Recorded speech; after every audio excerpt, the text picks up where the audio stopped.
पर निंदा सुनि श्रवण मलिन भे, बचन दोष पर गाए। सब प्रकार मल भार लाग निज, नाथ चरण बिसराए।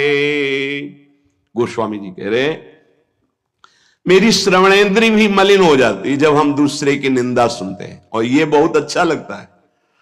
जब किसी की निंदा हो रही हो तो सुनने में ऐसा लगता है जैसे कोई उसे राज्य पद मिल रहा हो। अरे सावधान रहना चाहिए। दूसरे की निंदा सुनने मात्र से उसके सारे पाप हमारे ऊपर आ जाते हैं।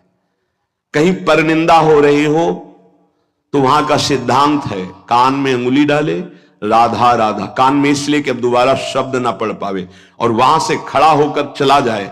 यदि सभा में किसी की निंदा हो रही है और वहां आप बैठे हैं तो आपको वैसे ही अपराध लगेगा जैसे वो निंदा कर रहा है या उसका विरोध करे। जैसे शिशुपाल श्री भगवान के लिए मलिन शब्द उच्चारण कर रहा था, भीष्म जी खड़े हो गए, महाभागवत है, अगर प्रभु के प्रति अब एक भी शब्द बोला तो भगवान ने कहा शांत हो जाओ, तुम शांत हो जाओ, तुम मत बोलो। कुछ राजा शिशुपाल के पक्ष के थे, आवेश में भीष्म जी आ गए।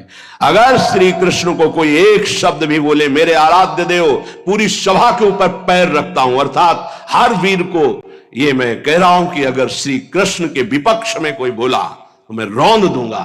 केवल मैं भक्त ही नहीं हूं, मैं महाबली हूं। त्रिभुवन में कोई ऐसा जोड़ नहीं जो भीष्म अपने स्वरूप में आ जाए और फिर उसे। वही भीष्म जी जब अधर्म के पक्ष में खड़े हो गए, पांडवों के विपक्ष में, वही भगवान पांडवों के पक्ष में तो दंड मिला, 6 महीना बाणों की शैया पर पड़े रहे।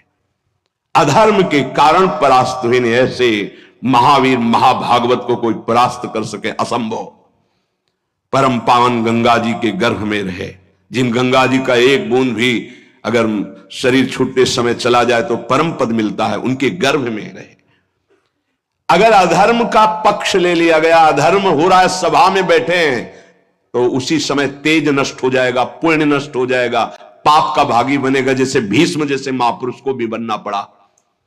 सभा में उधर ही बैठे और वही ही महाभागवतों की निंदा और अपमान हो रहा है, खड़े होकर चले जाना चाहिए। जैसे विदुर जी खड़े हुए और छोड़ दिया, आज के बाद तेरा अन्न नहीं पाएंगे दुर्योधन, इस सभा में नहीं आएंगे।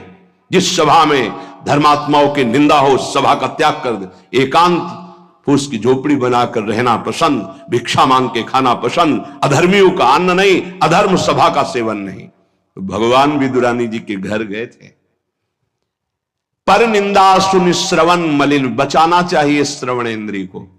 जहां किसी की निंदा हो, अब तो शौक है इस बात का, निंदा करने का और सुनने का एक व्यसन है। अपने को बड़ा अच्छा साधक मान लेना, दूसरे को हे मानकर उनकी निंदा करना, ये क्या कर रहे हो? अपने जीवन को गर्त में गिरा रहे हो। पर निंदा के ते आवत नहीं कछु हाथ, मूर्ख पर्वत पाप को ले चल अपने साथ। बचन दोष पर गाए, दूसरों के विषय की चर्चा करने का समय कैसे मिलता है लोगों को? नाम जप करो, अपने विषय में सोचो, तुम्हारा मंगल कैसे होगा, तुम निष्पाप कैसे होगे, तुम्हारे दुखों की निवृत्ति कैसे होगी, तुम अपने कर्तव्य का पालन कैसे करोगे, तुम्हारा धर्म क्या है, इस विषय में सोचो। दूसरों के विषय में बोलने की हमारे पास समय वृत्ति कैसे है? ना तो वृत्ति होनी चाहिए ना समय। पर निंदा सुनकर श्रवणेंद्री मलिन हो गई और पर निंदा करके वचन मलिन हो गए, और अपने प्रभु से विमुख होकर, हरि से विमुख होकर सब अपवित्र हो गया। शरीर अपवित्र, इंद्रियां अपवित्र, हृदय अपवित्र, स्वभाव अपवित्र।